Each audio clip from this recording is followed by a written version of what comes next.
never slow up, no I don't take shit. I got no love for the fakeness. If you wanna play tough and wanna hate this, I'll always show up.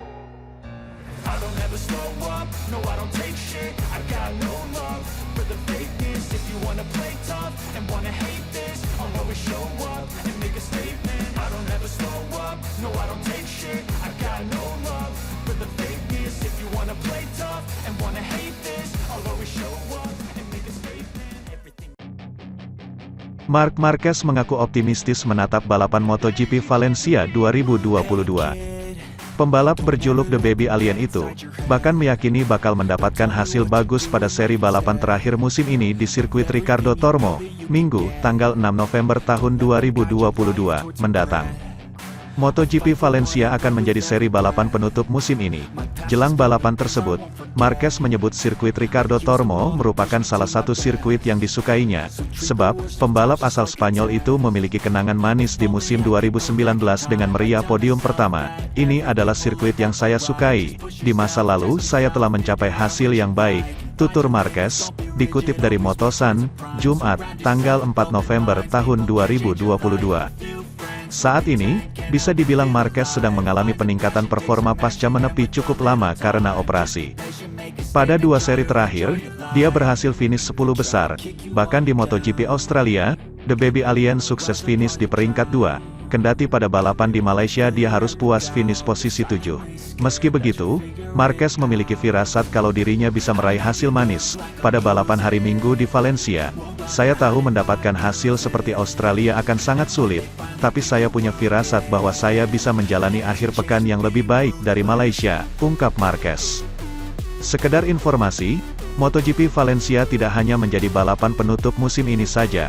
Seri balapan tersebut juga akan menjadi penentu perebutan gelar juara dunia antara Francesco Bagnaia, Ducati Lenovo, dan Fabio Quartararo, Monster Energy Yamaha.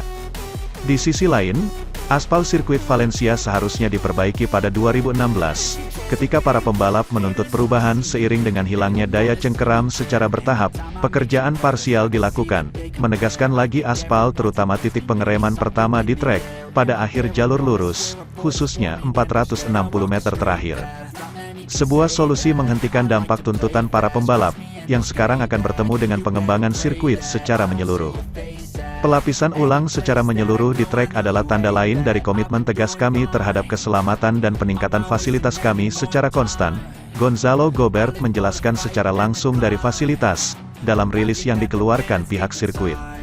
Ini akan jadi pekerjaan besar pada 2023, tapi bukan satu-satunya. Sejak pemeliharaan area hijau, area umum, tribune atau celah akan berlanjut. Jika kami ingin menggelar kompetisi terbaik, kami tidak boleh berhenti bekerja sehingga setiap hari kami punya fasilitas terbaik yang tersedia untuk pengunjung, Direktur Sirkuit Ricardo Tormo menambahkan. Sementara itu, Luca Marini sukses memberikan kejutan dengan menjadi yang tercepat pada sesi latihan bebas FP2. Sementara itu, catatan waktu Fabio Quartararo dan Francesco Bagnaia semakin ketat. Adik tiri Valentino Rossi berhasil memperbaiki posisi cukup signifikan, naik 10 peringkat. Sementara posisi kedua, diisi oleh Jorge Martin yang naik 5 peringkat. Sedangkan Jack Miller, cukup konsisten dengan naik ke posisi ketiga. Marc Marquez malah turun ke posisi keempat. Begitu pula dengan Enea Bastianini, masuk ke posisi kelima setelah naik 9 peringkat.